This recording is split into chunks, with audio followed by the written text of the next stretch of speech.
1 tahun kali 400 sudah 40.000 pohon butir kan? Betul tidak? Ya, betul. Bodoh-bodoh juga kali 1000 saja harganya, tidak usah banyak-banyak. 40 juta kan? Kali bagi 12 kan 3,3 juta. Om aja jangan berpikir untuk om aja, berpikir untuk anaknya 5 tahun ke depan. Kelapa itu umur 25 sampai ratusan tahun. Karena kelapa di kita ini waktu zaman Bapak Buta, bupati dulu, disuruh 5K. Salah satunya K itu tuh. K yang lain saya tidak omong. Karena nanti sebentar saya suruh tanam jahe, semua ikut saya semua tanam jahe. Kan tidak bagus. Kalau tanam kelapa saya jamin. Karena orangnya mau buka pabrik di sini, pabrik minyak kelapa. Itulah hilirisasi. Jadi ada hilirisasi supaya apa?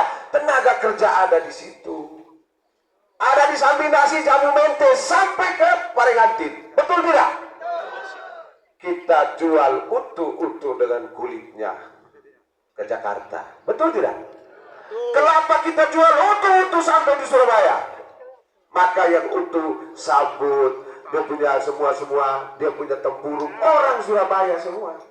Tapi kalau kita buat di sini, kan kita nilainya jadi tinggi, tenaga kerjanya orang kita. Supaya jangan ada yang ke Malaysia, jangan ada yang ke Kalimantan.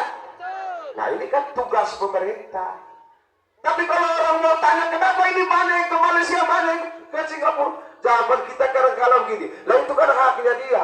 Lalu kau jadi pemerintah buat apa? Tugas kita atur itulah. Memang saya harus jujur, 3 periode saya jadi DPR. Kemarin mau jadi periode keempat, saya mengundurkan diri. Tidak mau. Kena Zare dan kakak adik di sini, Mukada, semua Man Melang, semua Madila. Oh maju pak? Maju, saya sudah maju nih. Paul, saya sudah maju Paul. Dari mana saya sudah maju nih? Saya sudah maju keluar. Lihat, ini saya sudah maju ibu email. Kamu yang suruh saya mundur kemarin itu. Orang maju kok disuruh mundur. Mundur 1 langkah untuk maju sekian langkah ke depan. Itu kita omong yang hilirisasi. Supaya apa? Ada pengolahan hasil-hasil pertanian. Komoditi-komoditi banyak kalau kita mau cerita. Maka judul tadi para bilang pengadaan bibit. Banyak yang kita cocok di sini mestinya untuk ini. Nah, isu besar kita di sini Riung Raya ini adalah soal cagar alam dan hutan lindung.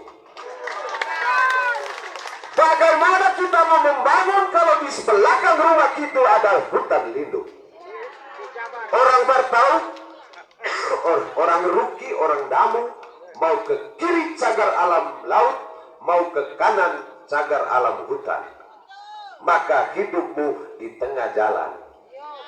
Mau ke kiri mati, ke kanan mati. Orang Becah bilang vae tolotale. Kalau bahasa Indonesianya air di atas daun talas. Ke kiri tidak jelas, ke kanan tidak jelas, ya lurus-lurus lah. Kemarin ada beberapa yang masuk juga toh. Ya, ke depan kita rubah itu dengan perjuangan yang namanya review kawasan ini. Bisa.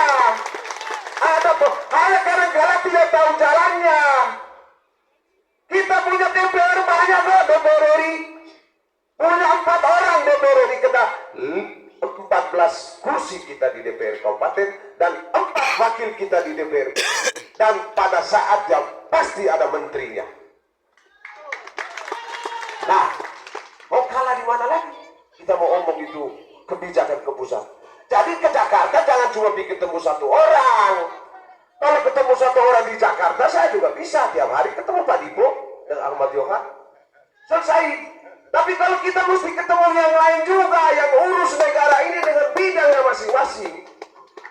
Nah, karena kita ini kabupaten miskin dan banyak masalah. Saya kalau ngomong jalan dari depan, saya punya teman Abdul Rahman Melang sampai ke kita punya pantai yang bagus di Muklis Manepo sana, pusing juga. Saya selalu ambil lingkar luar. Kenapa? Saya pakai Avanza kecil nah. Satu otot ini saya sudah kembali 4 tahun lalu. Saya tidak pernah pakai. Kita tidak pernah berpikir rumusnya cuma jalan begini. Itu kan jalan provinsi, itu kan jalan provinsi. Berpikir. Ya kalau rumus kaku ya jalan provinsi. Tapi saya pernah ingat Pak Marianus, saya dulu pernah rubah 2 jalan. Jalan yang di main naik ke atas itu pernah dirubah menjadi jalan strategis nasional dan dapat bantuan dari pusat 28 miliar. Baik Tanam Basang itu jalan provinsi juga pernah kita amankan dari APBD buat bencana alam. Kenapa? Supaya kita bisa amankan pakai uang daerah. Ini kan tinggal inovasi, tinggal bagaimana berpikir mau membuat keluar dari masalah ini. Provinsi punya utang 1,3 triliun. Nah, kita harap ini mau bangun jalan provinsi sampai kucing tumbuh tanduk kan? Iya kan? Kita rubah dengan cara itu tadi. Kita minta provinsi kami turun ini jalan kabupaten nih, supaya kami bisa buat turun statusnya. BRI kita banyak. Kenapa takut? Dobi, yang penting mau buka mulut saja. Kita diskusi saja itu barang. Komunikasi. Om Maja bilang. Karena Om Maja itu tukang MC. Om Maja cuma 2 paket, MC cuma 2 tempat. Jangan MC 3 tempat. Satunya MC dan setan itu. Tapi saya tak ingat, orang sering bilang ingat yang terakhir. Dan dia hadir malam ini di tempat yang terakhir. Banyak yang tidak tahu, tapi orang Riung tahu. Jadi kalau omong Riung itu. Yang kedua, yang terakhir tadi soal reformasi birokrasi saya singgung sedikit.